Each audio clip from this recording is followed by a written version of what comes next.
ایک مرتبہ ہمارے پیارے نبی صلی اللہ علیہ وآلہ وسلم صحابہ کرام رضی اللہ تعالی عنہ کو سنت سکھا رہے تھے کہ پانی ہمیشہ دیکھ کر پینا چاہیے اور 3 سانسوں میں پیو۔ اتفاق سے ایک یہودی بھی چھپ کر رسول صلی اللہ علیہ وسلم کی یہ باتیں سن رہا تھا۔ ہمارے پیارے نبی صلی اللہ علیہ وآلہ وسلم پر ہماری جانیں، ہمارا مال، سب کچھ قربان۔ آپ صلی اللہ علیہ وسلم کے کلام میں تاثیر ہی ایسی تھی کہ مسلمان ہو یا غیر مسلم، آپ صلی اللہ علیہ وآلہ وسلم کی تعلیمات سے متاثر ضرور ہوتے۔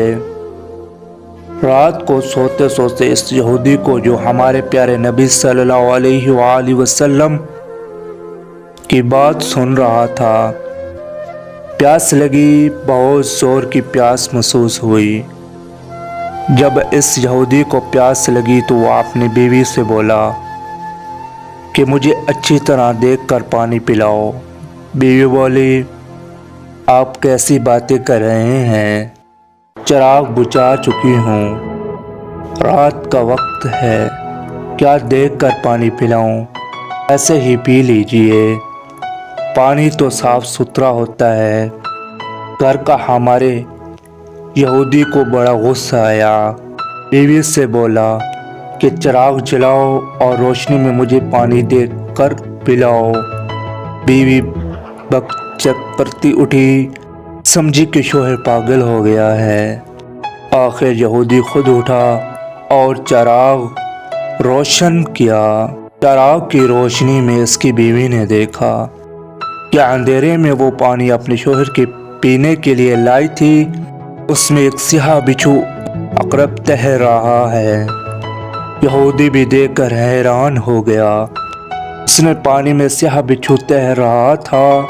بیوی کو اس نے تمام ماجرا کہہ سنایا کہ کس طرح اس نے چھپ کر رسول صلی اللہ علیہ وآلہ وسلم کی باتیں سنی تھی کہ پانی ہمیشہ دیکھ کر پینا چاہیے۔ صبح کو وہ یہودی ہمارے پیارے نبی صلی اللہ علیہ وآلہ وسلم کی خدمت میں حاضر ہوا اور رات کا آپ صلی اللہ علیہ وسلم کو سارا ماجرا سنا دیا۔ آپ صلی اللہ علیہ وآلہ وسلم نے تبسم فرمایا۔